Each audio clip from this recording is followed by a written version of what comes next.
بسم الله إن شاء الله الدرس يقول حكوسها بسيسا والالكو شاقي إصلاح ذات البين أما هقاتشين لهقاتشيو ذات البين كلمة الذات صاحب البين واحد هذا في اللغة العربية ومن المتضادات وكلمات كمعنى اسكسور تشيدله الفرقة والوصل ولبضب واحد هذا على كل حال وإن لهقاتشيو ضدك مسلمين تاه waxa u dhaxeeya dhexdooda dhibta Allah asalku waa dadka muslimiinta inay ku wada noolaadaan al-quwwa walaalnimo bale bini aadamka oo dhan bay asal u tahay at-taayush silmi inuu insaanku nabad ku wada noolaado laakiin laba cilaba waa jirtaa mid ninkii laynagu itixaamay ee ibliis ahaa oo shiqaaqa iyo khilaafku uu yahay akhtaru laslixa hubka ugu weyn ee uu haysto walidaalika uu nebigu calayhi salaatu wasalaam wuxuu ku tilmaamay inuu ka quustay in jaziira alcarabiya ama dhulkan muslimiintu degaan in lagu caabudo ilaahay kayrkii laakiin ataxarushu baynakum inuu weli shaqadiisa tay ama axaadiista qaarkood uu tilmaamayay nebigu calayhi salaatu wasalaam inuu ibliiska ugu weyni badda kursi dhigto oo ciidamo uu soo daayo oo ciidamadaasi dadka muslimiinta ay dhex galaan iyo baadamahaba lumiyaan dabeetana kuwa ugu soo dhoweyn badan yahay inay ka mid tahay kareeraha isku dira guryaha iyo xaafadda ka isku dira inuu ka mid yahay kuwa abaalmarka ugu weyn la siiyo uu soo dhoweeyo kaasi dhan buu jooga dhan labaadna bini aadamku malaa'ig ma aha muslimiintuna waa bashar yukhti'uun wa yusiibuun ويعسر أن تتفق آراؤهم وإحنا واسكو وافقان إحنا واسكو خلافا يعني وحوا خطأ وقدع يا وحوا أصيب يا وبني آدم تسوحي كان سنة سين رأي جانو كلا نوع نقضه وحيد هذا سيدا بني آدم كوجيدي سوك لنوع ينبا آرادي سنوك لقد سنتي سيدا قف ولا عالم قاروية هاي بركة وجهي صلى الله أيام مسكحة كذا ما يصير عالم قاروطي haddana sidaa aynu bini aadamka una isku wejiga u wada nahay ayaa waxaynu wada wanaagno aaraayna jiraya bini aadam baynu wejiga ka wadanno nin walba laba indhood iyo san iyo af iyo laba sunniyood iyo intaasuu leeyahay xaggana waa isaga wada eegnay idan waana isu egnay waana kala gedisanay caqliga bini aadamka iyo aaraadiisa si uu fakarayaana waa sidaa waana isu eg yahay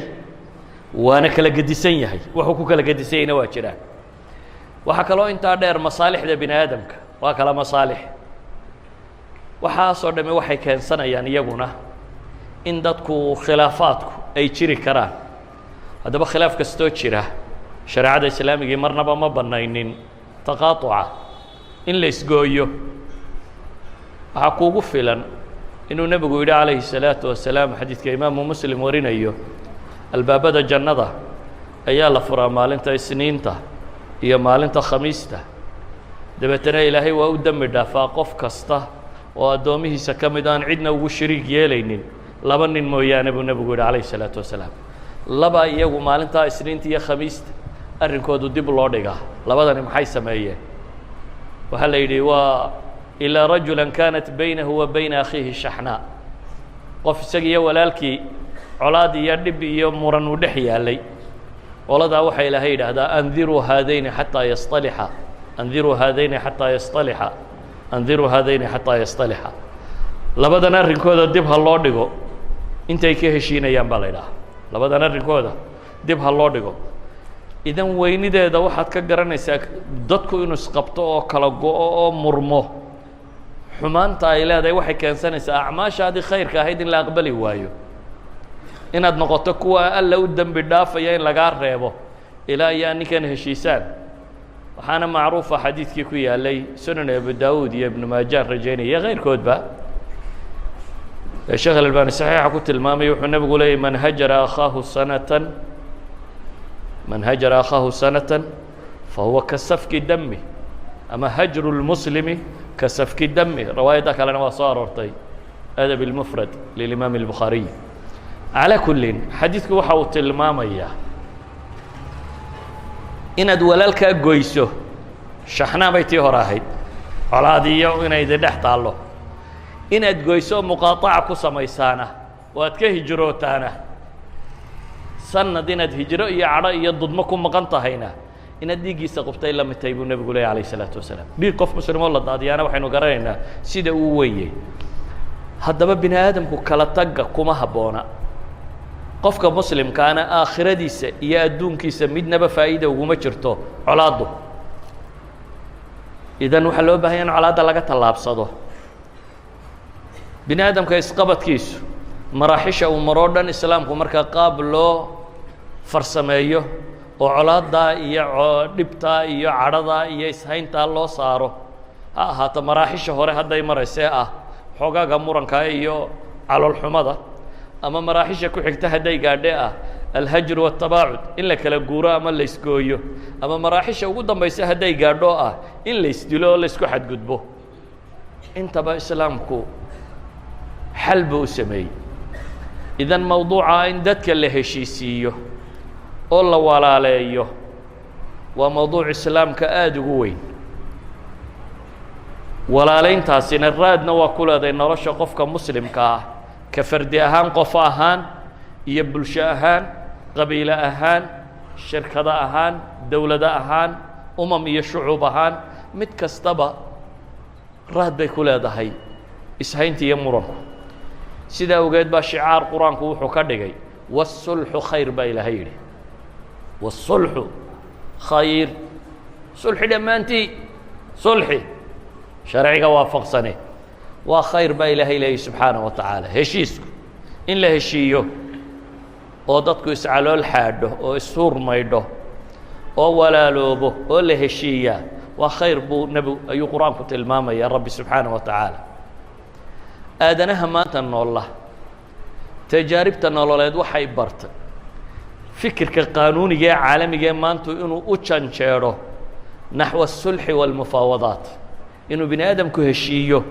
oo gorgortamo oo aanu colaad iyo xoog iyo ismuquunin ku xallilin dhibaatooyinka dhexdiisa dhacda. walidaalika maanta duwalka dunida jira waxay leeyihiin xafiisyo u furan inay ummadda heshiisiiyaan, reeraha isqabta, cidda muranta, cidda waa consulting, waa dad loogu talagalay inay dadkaa heshiisiiyaan. ciddaysa xafiis bay tegaysaa, waxaanay u tegaysaa xafiiskani mediation ku yaqaanaa, sida dadka loo dhex galo farsamadaa dad yaqaano weeyaan. marka wuxuu isku kiindayayaa inuu isu keen keeno. xataa maxaakimta waaweynee dunida waxay isku daydaa qofka intaan xukumka la ridin oo aan garnaq iyo xukum la gaadhin in dadka musaalaxa laga raadiyo oo looyaradooda la ysu diro oo la yidhaahdo bal inaad musaalaxa samayn kartaan dib u noqda. waana masaladii cumar bn اlkhaaab uu lahaa radia allahu canhu wa ardaa. ahar baa laga sheegaa uu leeyay raddu اlkhusuuma xataa yasطalixuu faina faslu اlqadaءi yuuriثu baynahum اdaqaa'in. cumar bn اlkhaaab waxaa laga sheegay inuu yidhi qudaaddu wuxuu leeyahay dadka ishaya bal dib u celiya intay ka heshiinayaan, waayo waxaaba laga yaabaa xukumka qaadiga iyo maxkamaddu inaanu dadka laabtooda maydhin walow xuquuqda uu rido. yani waxay yidhahdaan culammadu alqadaa'u radd اlxuquuq buu sameeyaa, sulxiguna waxay yidhaahdaan radd اlquluub buu sameeyaa. qadaagu xuquuqdun buu kala gooyaa, laakiin waxay leeyihin heshiisiinta iyo sulxiga iyo dhexdhexaadintu quluubta dadkay dib u walaalaysaa. idan ayuha alaxiba, khilaafka iyo muranku waa xanuun. waxa laga dhaxlana uu yahay dacfi iyo liidasho iyo tamar darro. sulxiguna waa dawo, waxa laga dhaxlaana uu yahay naxariis iyo quwo. heshiisiintu markaa in dadka la heshiisiiyaa umamka dhaqan ahaan iyo taqaalid ahaan dad baa u quma, dad baa u kaca. dadkooda ahlu caqligaa, dadkooda cuqaashaa, dadkooda salaatiintaa, dadkooda waaya araggaa waxay ka dhigan yihiin dadkaasi bulshada dhaqankeeda marka loo eego waxay uga dhigan yihiin addifaac ilmadani. qoladan maxaa la yidhaha debdemiska, marka meel dab ka dhacba niman baa loo yadhaa debdemis la yidhahdo markiiba demiya. dadkan waayeelka ahi ummadda waxay u yihiin waa debdemis. khilaafaadka iyo muranka iyo isqabsiga iyo isdilka iyo reeraha kala furmaya iyo waxaasoo dhamme waa xaraa'iq bulshada ku huraya. hadday bataana bulshadaasi way gubanaysaa, bulshadu waa gubanaysaa ugu dambayn. dabdamis cidda ka ahi waa waayeelka waa cuqaasha waa salaatiinta waa culammada waa waxgaradka waa dadka heeganka u ah inaanay ummaddu gubanin inaan ummadda dabku wada qabsanin ayuha alaxiba bini aadamku hadduu isqabto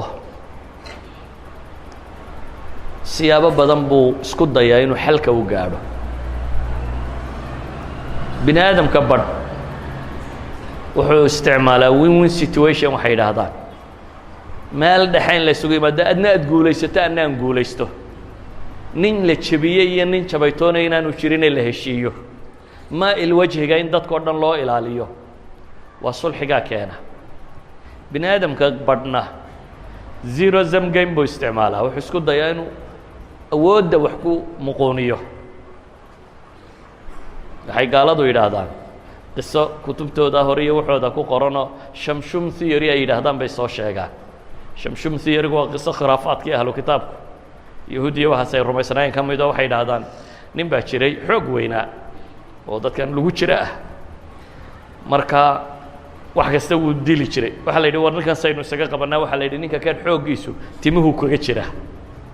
ee mar uun timaha laga xiiro aduu gabadh iyo waxbaa loo diray farsamo aakhirkii waxa lagu guulaystay bay yidhahdeen in madaxa loo xiiro markaa ninkii uu tamar beelay waxay yidhahdeen daba yuu inagu soo kicine indhaha laga rido kiniisadda ha lagu xidho tay labada indhood ka tuureen bay kiniisadda ku dhex xidheen isbuuc walbana mar baa timaha laga xiiraa maalinun baa markii dambe muddo la joogay la ilaabay bay yidhaahdeenoo timihii baa u baxay dabeetana xooggii buu gartay inuu soo helay maalin axadoo dee la isugu yimi meesha ayuu tiirarkii kiniisadda isku qabtay bay yidhahdeen wixiiba wuu ku dumiyey laakiin hadda isna waa ku dhintay waxba ma faa'iideen waxay yidhaahdaan calaya wa calayk aniga iyo adigaba waa ha la isla dhinto dadka badh baa in la isku madho xal mooda in la isku madho oo hadna dhimo anna aan dhinto khalaas reeruu ha madhaan dawladu ha madhaan cid waliba ha madhato waa caqliga ugu liita kaasina waa caqliga ugu hooseeya ee bini aadamku wax xalka u raaco dadku markay isqabtaan saddex heer mid unbay maraan in cidi xuquuqdeeda ka tanaasusho التنازل عن الحقوق oo waa maxay waa waxa la yidhahda cafwiga inay cidi qaadato wixiisi inuu cafiyo inuu ka tanaasulo ma ahee in cid waliba xaqeedoo dhammaystiran doonto oo kaasina wuxuunbuu ku suurto gelayaa qadaaga in la tago in ilaahay kitaabkiisa loogu gar noqo oo ciddii gar le garta la siiyo cidda kalena la yidhaha halkaa ka bax labadaa mid u dhexeeyaa jira markaa xaqoo kaamila inaad hesho iyo xaq oo dhan inaad ka wada daadegto meel u dhaxaysaa jirta waa meesha la yidhaha islaaxu daat اlbayn aw الsulx waa compromise waa adna wax ka taganaan wax ka tago labadeennuba aan guulaysanno meel dhex aan isugu nimaadno kii cafwiga taamka ana ma aha wax ka midaad cafwiday laakiin xuquuqdii o dhan kamaad wada tegin kii qadaaga ee lahaa cid walba xaqeedoo kaamil ha heshana ma aha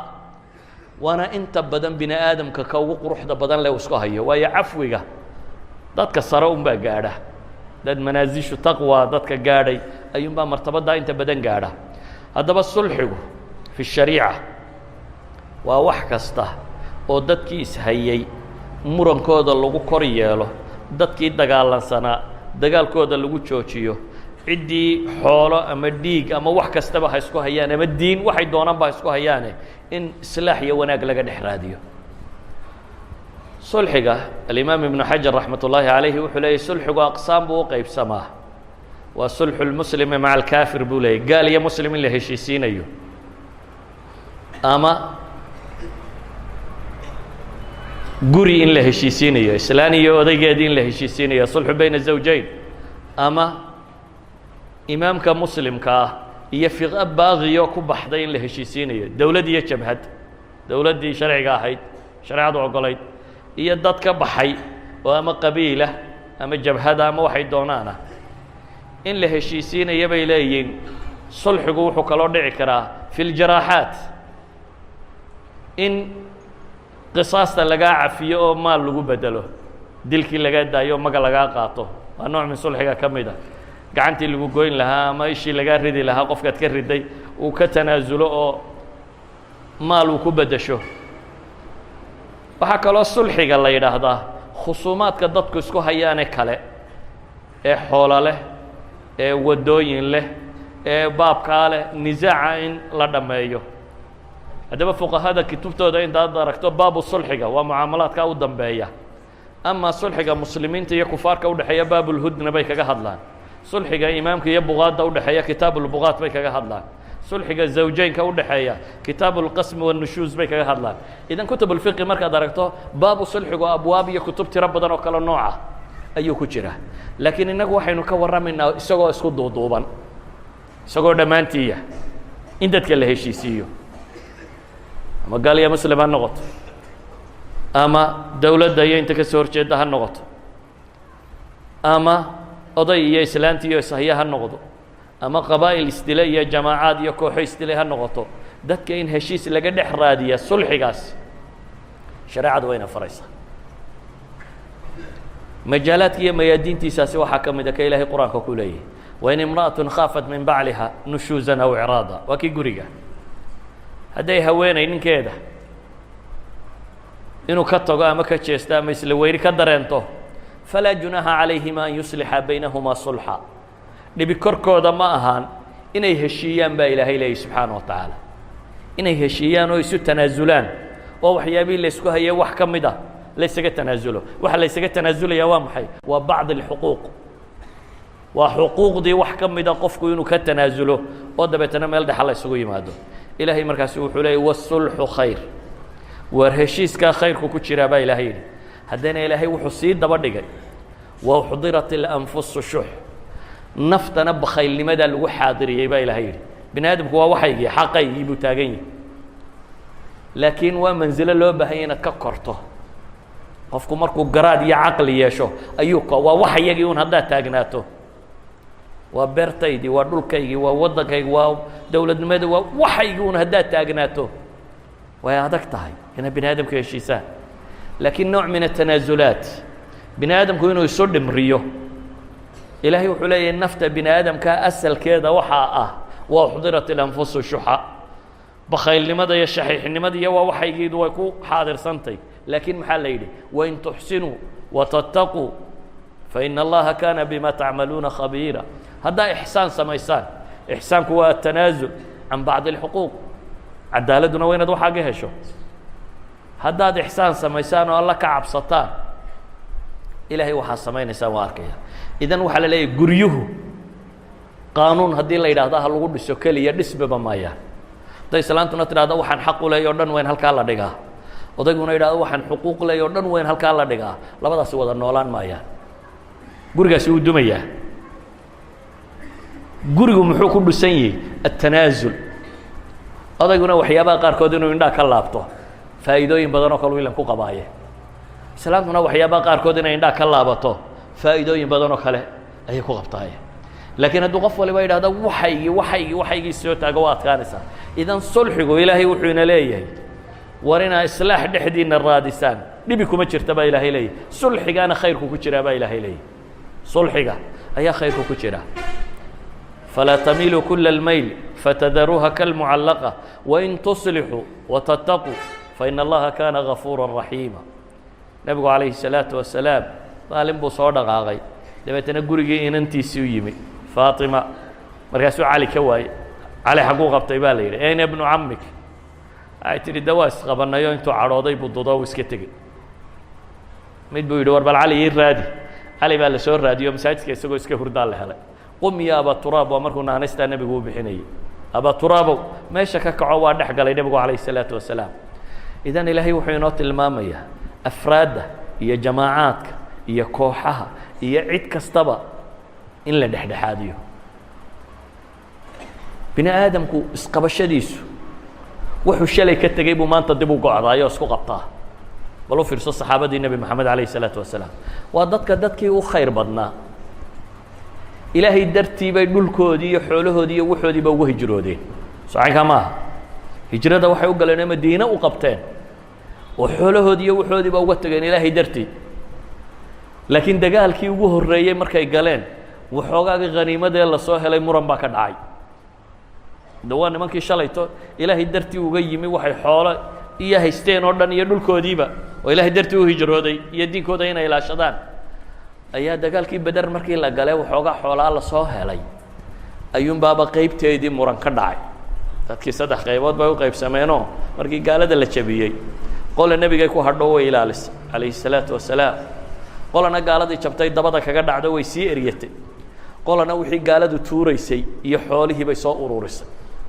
dabeetana qolana waxay dhahdeen daa naga intan urursanay oo qaadanay qolana waxay dhahdeen war maydaan urursateen gaaladaanu naba ku daba jirnay waa qaadan kara lahayn xoolo urursi haddaanu doonayno qaarna waxay dhahdeen nebigaanu ilaalinay calayhi salaatu wasalaam murankaasaa yimi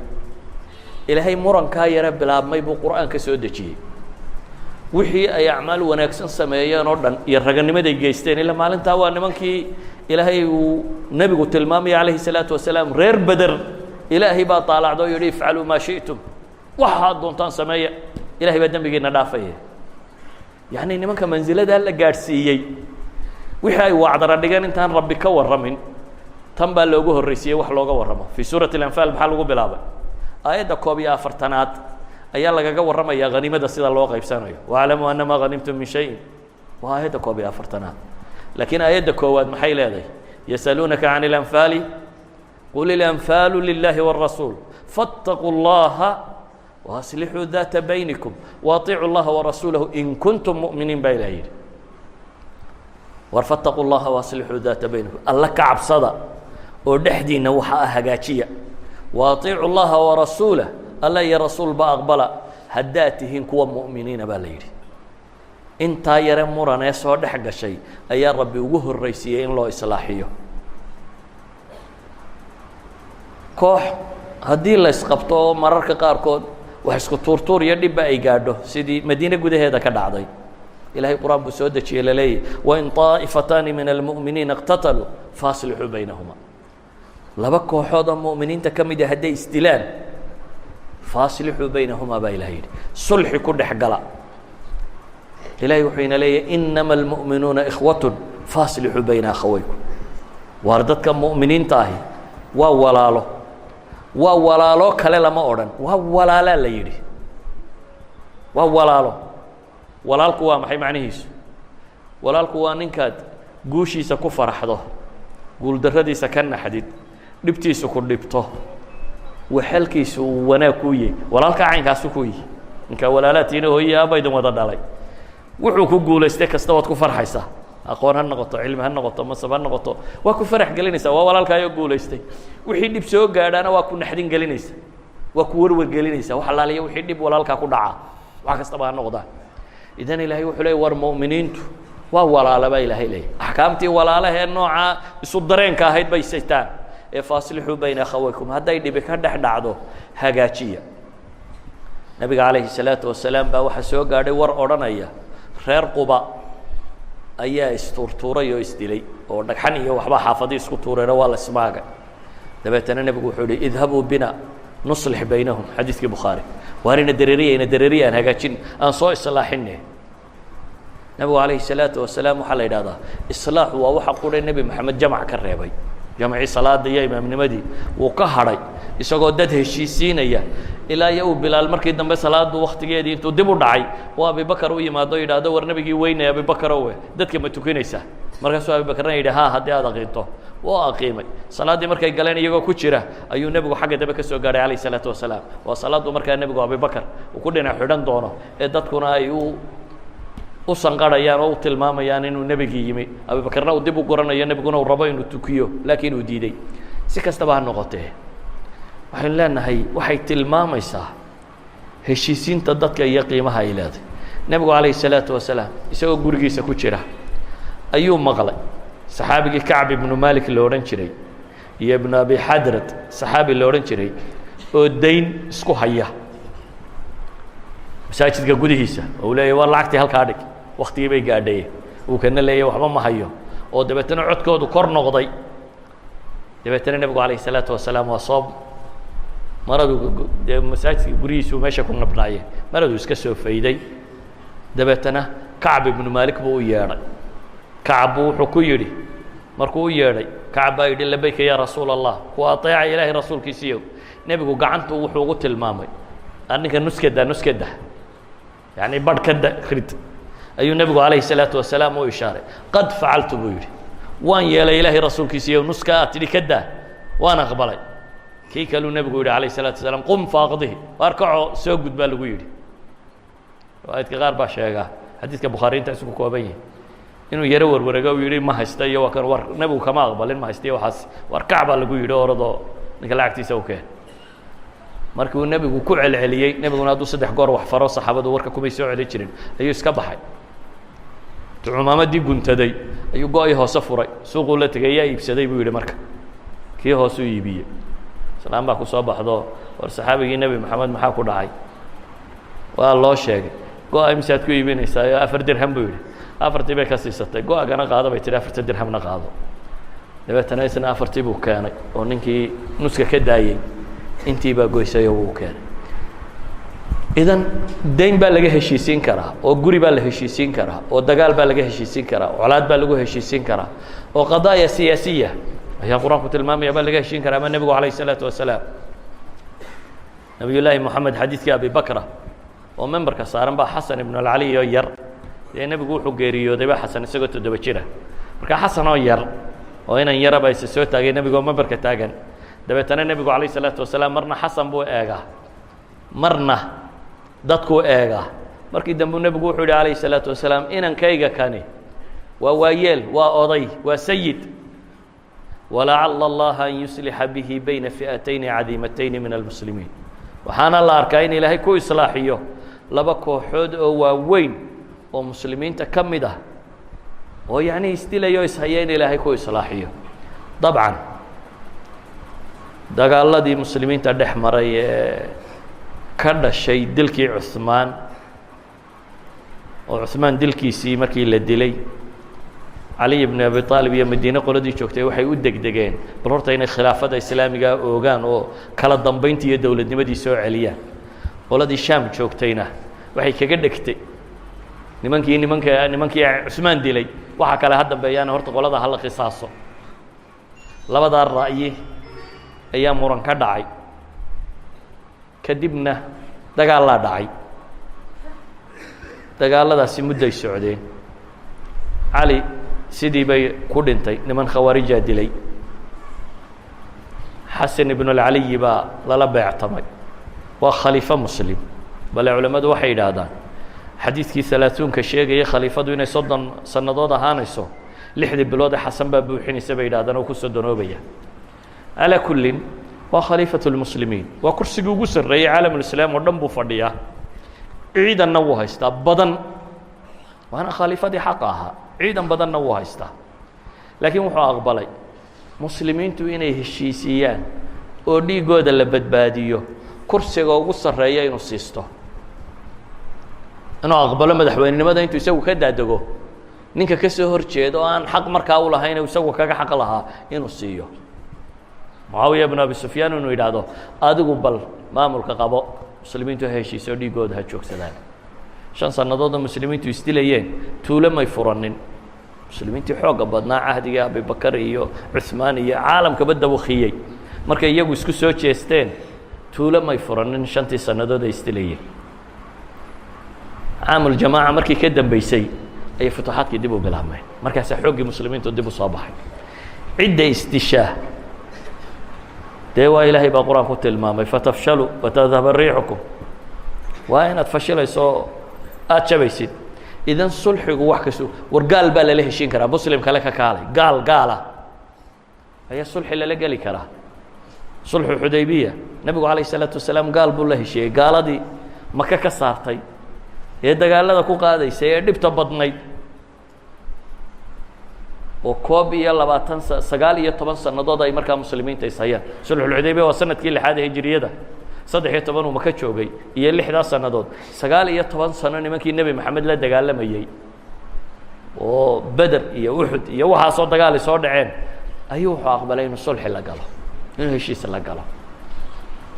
oo weliba uu ka tanaasulo xuquuqdiisii wax ka mid ah markii heshiiska la gelayey waa kii abujandal uu yimi oo silsilada ku xidhan wuxuu aqbalay in la celiyo wuxuu aqbalay heshiiskii la qorayey inuu maxay muxamedun rasuulullah bay idhahdeen ma ogolin in lagu qoro bismi illahi الraxmaan الraxiim bay idhahdeen ma ogolin in lagu qoro ilaahay inuu raxmaan iyo raxiim yahay bay diidan yihin markaasuu nebigu yihi kay doonayaan ugu qora bismika allahuma ugu qora markaasay idhahdeen muxamedun rasuulullah ma ogolin maxamed binu cabdillaahi ku qoro markaasuu yihi ugu qora markaasuu cali xanaaqo u yihi waan qoraye wallahi inaanu masaxaynin markaasuu nebigu yihi masaxo maba ka dhaartay inaanan masaxin ma moxamed ilaahay rasuulkiisi baan ka masaxaya dabeetana nebigaa yidhi aniga tus halkaad wax ku qortay waa tusoo nebigaa masaxay idan tanaazal can bacdi اlashyaa sulxi baan ula galay si uu heshiiska ula galo idan ayuha alaxiba sulxigu islaamnimada qiimo weyn buu ku leeyahy siiba markuu yahay muslimiinta dhexdoodii walidalik baa ilahay wuxuu qur-aanku leeyay laa khayra fii kaiiri min najwaahum ila man amara bisadaqaةi aw macruufin aw islaaxin bayna الnaas dadku faqooda iyo shirshirka iyo waxaan loo faqfaqayo khayr in badanoo ka midi ma laha baa la yidhi ka khayrka laysku farayo iyo ka sadaqada laysku farayo ee dadka wax looga ururinayo khayrka ku jiro iyo ka dadka lagu heshiisiinaya buu rabbi leeyahy ka maxay aw islaaxin bayna الnaas weliba islaaxu baynu naaska dadka barh baa u gala magacaad ku heshid kursi aad ku doonatid mansab siyaasi aad ku heshid labada reer baan soo heshiisiyey si dowladda wax looga helo ama waxa war maaha dadka waxaa loo heshiisiiyaa waman yafcal dalika ibtigaaءa mardaat اllaah cidda samaysa heshiisiinta dadka iyagoo ilaahay raalli ahaanshihiisa doonaya fasawfa nu'tiihi ajra cadiima baa ilahay yidhi ajar weyn baanu siinaynaa baa ilahay leeyahy subxaanaه wa tacaala casrigan dambe fitanka iyo imtixaanku way bateen wixii la yaqaanayna way isdaba rogmeen waayo dadkii taariikhda soomaaliyeed salaatiinta iyo dadka magaca le may ahaan jirin dadka dagaalada hogaamiya iyo fitanka iyo imtixaanka at least waxay ahaan jireen dadka marka reer u heshiinaya iyaga loo yeedhay caqligu uu ku dambeeyo casrigan waxaa soo baxay dadkii la moodayay inay dadka hoggaan u yihiin oo iyagu imtixaankuba uu yahay furso iyo shaqo uu yihi ama manaasib dowladeed ku raadinaya dowladda haddaad wax ka weydo gilgil oo see loo gulgulaa waxoogaa reeraha isku kuuqi waa imtixaan inaad kursi dowladeed ku raadiso inaad masaakiinta isku laysid iyo bulshada aad madaxa isu gelisid dowladda ha yaro daciifto say dowladdu u daciiftaa dadka dhagaa isu geli waa imtixaan yaa samaynaya dadkii ama aqoon-yahan ama siyaasi ama caaqil ama sulطaan sheegen ma wada aha laakiin qayb ka mid ah asalku laakiin waxa weeyaan war dadka heshiisiintooda ayaa khayrku ku jiraa baa ilahay leeyahy subxaana wa tacaala heshiisiinta dadku say u qiimo badanta ilaahay wuxuu ku daray inay ka mid noqoto masaariifu zakaa dhaqaalaha zakada la yidhahdo ee islaamku uu ururiyo meelaha lagu bixinayo meel ka mida inay noqoto oo ilaahay wuxuu leeyahy inama الصadaqaatu lilfuqaraaءi wاlmasaakiin wاlcaamiliina calayha wاlmualafati quluubuhum maxaa ku xiga wa fi الriqaabi wاlghaarimiina wa fii sabiili اllahi wabni الsabiil sideedda kooxooda la tilmaamay waxaa ka mid ah wاlghaarimiina kuwa daymoobay ee sulxiga ku daymoobay laba reer baad heshiisiinaysa waad isu keentay waad isu soo dhoweysay laakiin xoolaha la ysu sheeganayo magtiiba waxaad ogtahay inaanay bixin karin laba reer oo yar ama laba qabiilo waxay doonaan ba ahaado markaasaa tidhi heshiiska qaata magtuna waa aniga anaa bixinaya waxa la isku hayo laba nin baad heshiisiisay waxoogaa dhowr kun baa la isku hayaa waad heshiisiisay dhowrka kunna adaa bixinayaba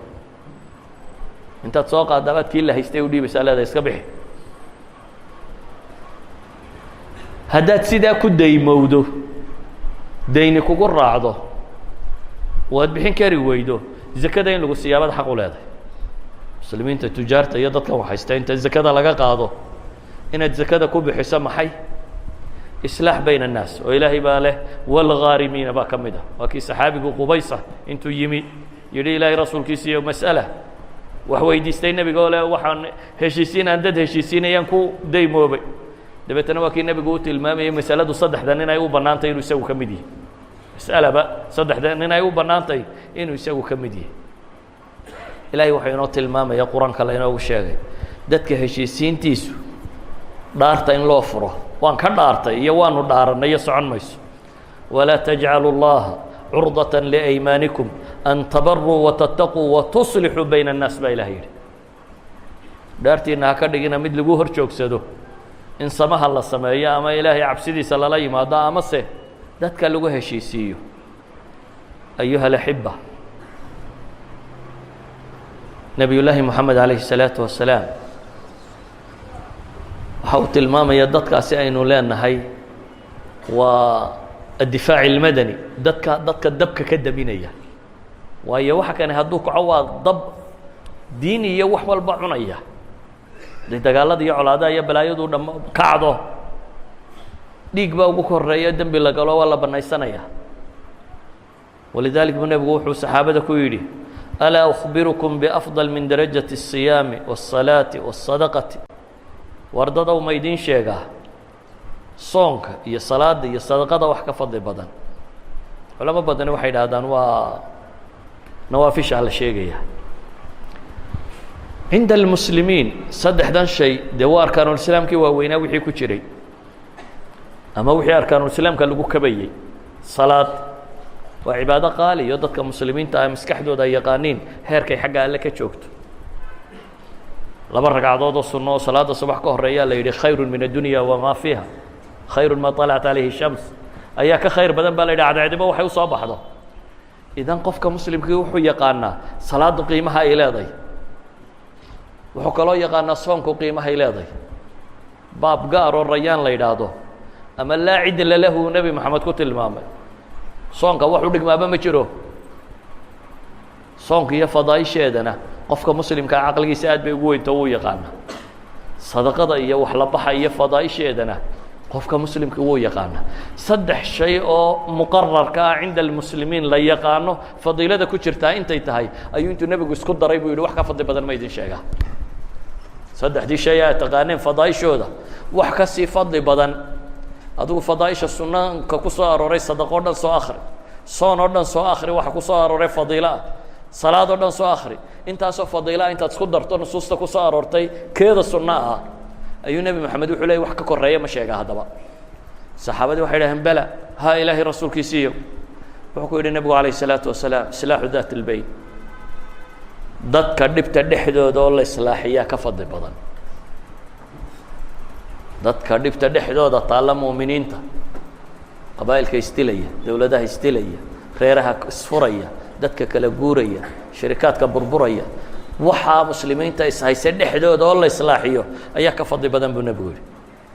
xadiidka abi daawuud waliba riwaayaadka qaarkood waxa uu xadiidkaasi riwaayaadkiisa qaar ka midi waxay sii tilmaamayaan faina fasaadu daat اlbeyn hiya alxaaliqa markuu nebigu tilmaamay dadka dhexdooda oo xumaata waa alxaaliqa waa xiirta riwaayaadka qaarkood baa waxay tilmaamayaan idinma lihi timahay xiirtaa iyo diintay xiirtaa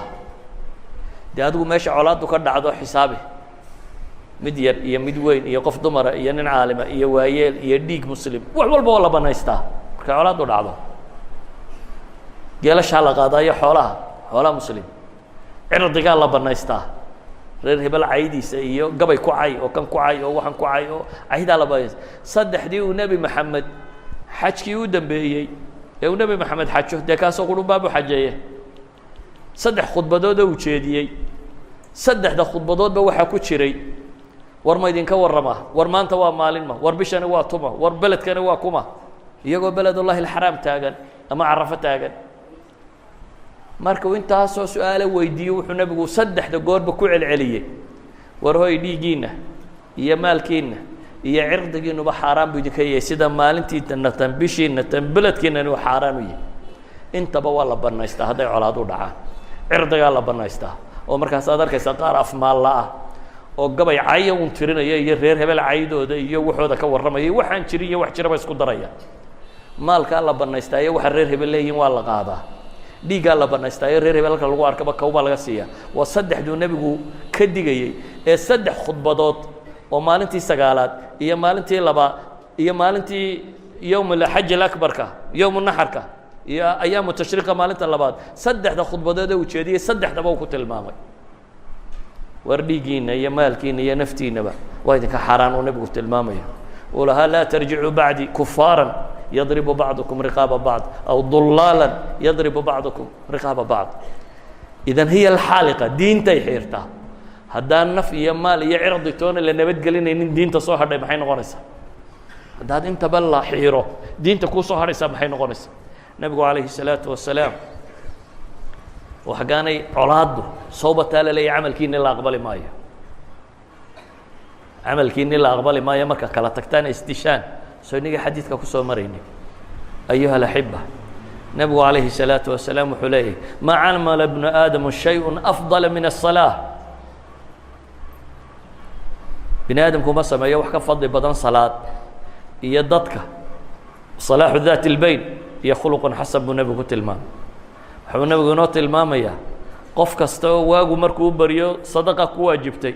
sadaqaadka waxaa ka mid ah tacdil bayna الnaas aw tacdil bayna اثnayn laba dhexdooda inaad u cadaalad samay inaad u heshiisiiso afضal الsadqa islaaxu daati اlbeyn xadiidka loo sheekh اlalbani uu markii dambe saxiixiyey taraajucaadkiisu ku jira xadiistu markii hore daciifiyey markii dambena uu ka noqday ee uu tasxiixiyu ku jira afضal الsadqa islaaxu daati اlbeyn buu nebigu leeyahy alayه الsalaatu wasalaam idan ayuha alaxiba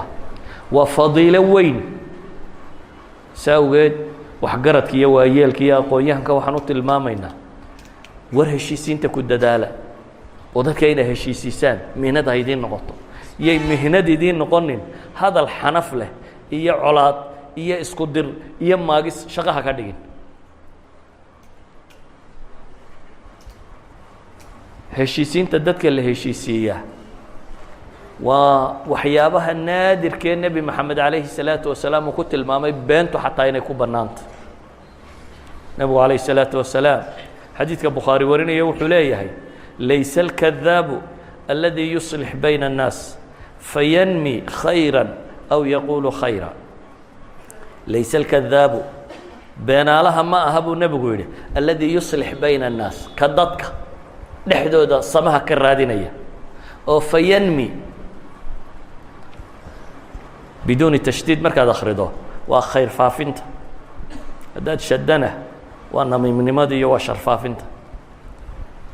oo dadka dhexdooda faafinaya khayr ama khayr u kala sheegaya qofka muslixee dadka hagaajinaya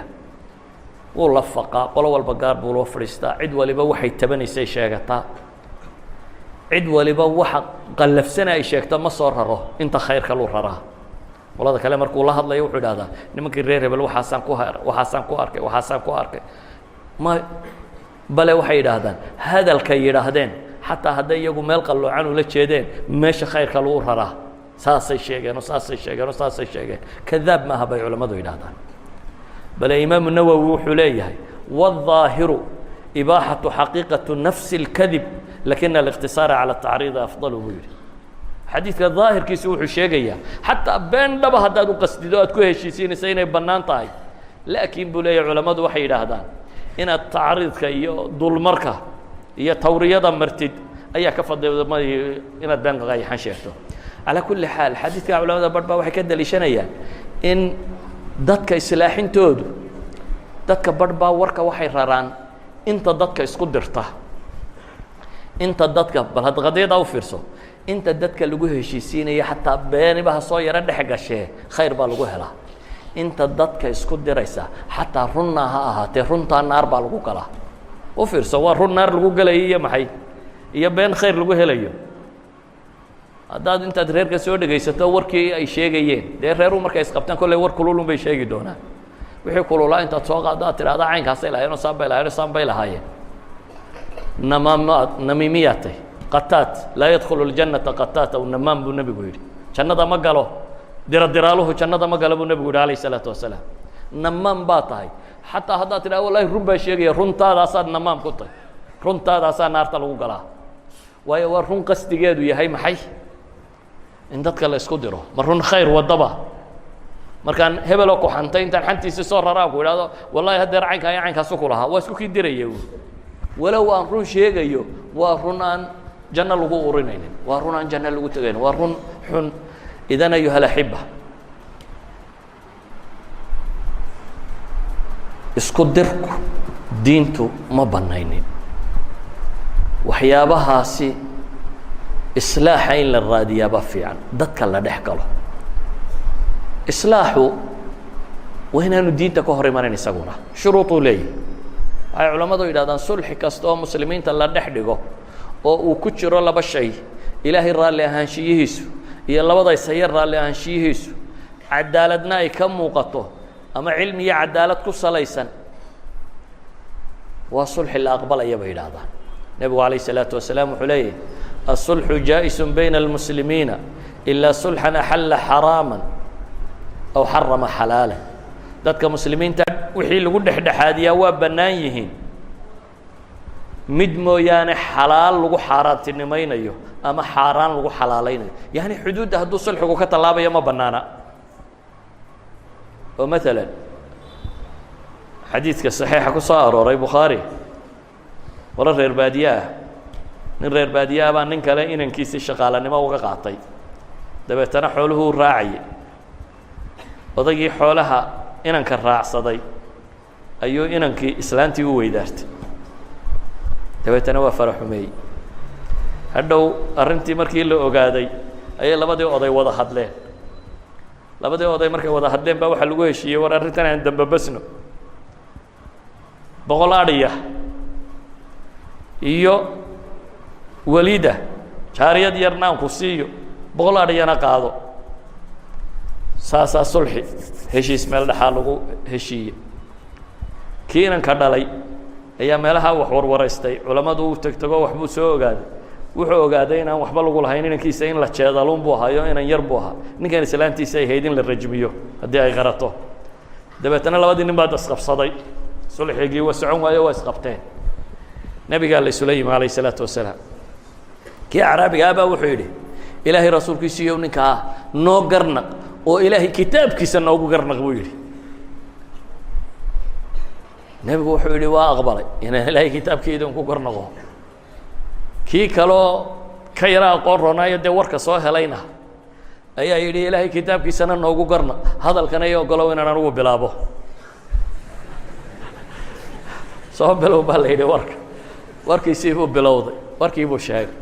wuxuu yidhi inanaan dhalay buu nigani shaqaale u haysto waa kaasoo gabadhaasuu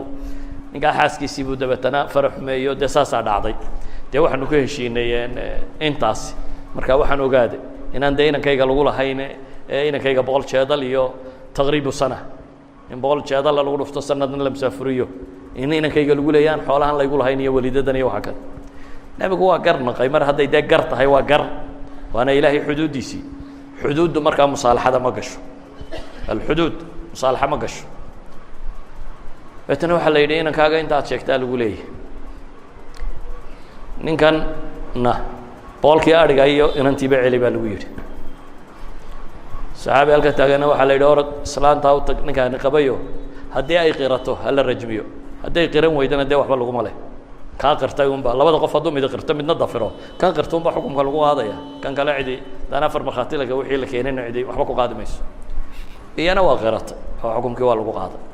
idan culimmadu waxay yidhahdaan sulxigu hadduu ilaahay xuduuddiisa ka xadgudbayo sulxigaasi sax noqon maayo oo sulxi kasta oo faaside waa muntaqid wixii lagu qaatayna waa marduud buu ibnu xajar leeyahy raxmat ullaahi calayh idan ayuha alaxiba sulxigu waa inuu labada qof ama labada jamaaceys ay wax raalli gelinaya noqdaa maaha in la qasbo la yidhaahdo sandulla ku qaadanaysa kaasina sulxi maaha rida almutakhaasimiin waa inay joogaan sulxigu bay yidhahdaan labada ishayaa waa inay ahliya leeyihin dad ahliyadii sharcigu uu sheegayey dad sulxi qaadan kara oo ahliyadii le waa inay yihiin waa inaan ilaahay xuduuddiisa ku jirin waa inaan ilaahay raalli ahaanshihiisa ku jira idan shuruudaha sulxiga ay culimmadu tilmaamaan markuu yeesho ayuu sulxigu khayr yahay idan ayuha alaxiba warka waxaan kusoo koobaynaa dadkoo la heshiisiiyaa waa diin waa wax ilaahay loogu dhowaado waa kaa ilaahay leeyay ciddii samaysa ibtiغaaءa wajhi اllaah u samaysa fasawfa nu'tiihi أjra cadiima ilahay ku tilmaamayo ajar weyn buu leeyahy ama nebi moxamed leeyahy alayه الsalaaةu wasalaam waa wax ka fadli badan sunankaasi salaad iyo soon iyo sadaqaba wax ka fadli badan inuu yihi idan dhibaatooyinka maanta waddanka ka taagan waxa habboon in islaax lagu raadiyo oo dadka acyaanta ah ay sulxiga ka shaqeeyaan oo aanay noqonin acyaantu dad fitnada ka shaqeeya dad imtixaanka ka shaqeeya siyaasiyiintu aanay noqonin dad dhiigga bini aadamka ku baaci mushtareeya kursi ku raadsada fawdo uu meel ka abuuro si kale dawladda wax uga doon laakiin reero la kiciyo iyo dad la isku diro iyo mushkilad la sameeyo diin maaha inaad ku raadiso kuraasi lagu raadiyo aakhirada in adduun lagu raadiyo maaha aakhirada intaad tuurto inaad adduun ku raadisa maaha inaad nabad heshaa oo islaax heshaa ka dawladda haystaba way faa'iido ugu jirtaa ka shacabkaabay faa'iido ugu jirtaa ka siyaasiga ee hungurigaabay faa'iido ugu jirtaa waddankao dhan bay faa'iido ugu jirtaa idan waxa waddankao dhan faa'iida ugu jirto iyo ummadda muslimiinta ah oo dhami waa inaan dhiig muslim daadan in nabad lagu soo dabaalo odhan mayno maxaa dagaalku u dhacay maxaa la isu qabtay dhac waa qadar laakiin waxaan leenahay war waa in islaax lagu dabaalaa